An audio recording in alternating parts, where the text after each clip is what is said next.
1960s Peony Rado Ladies Watch Self-Winding or Disusi. Antimano, di ba? 85 years na tong Rado na to kasi 1960 siya ginawa at nagkakalaga to ng $97. Ngayon, itong naibid, itong kondisyon pa tong Rado Peony na nabili natin. Konting linis lang, okay na. Ito yung makina niyang original. Self-winding siya, kailangan mo sususian kada umaga pagising mo para umandar ng naayon sa tamang oras. Yan ang makina niya. I-cleaning pa natin yan para siya ay umandar. At tinalinis ko na nga yan. Ayan o. Ang ganda na ng makina niya. Ang andar niya.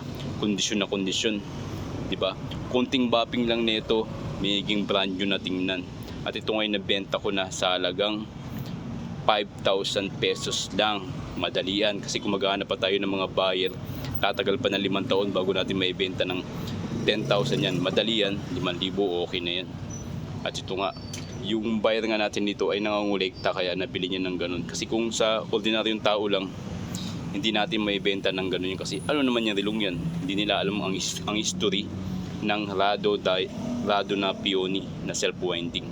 Kasi 1960 na to ginawa, vintage na tong relo na to at nanatili pa siya sa magandang kondisyon kasi ito nga ay hindi pwedeng mabasa noon kasi self-winding lang siya, wala siyang goma, kaya antimano pangangalaga mo kailangan dito para mapatagal ang gantong relo.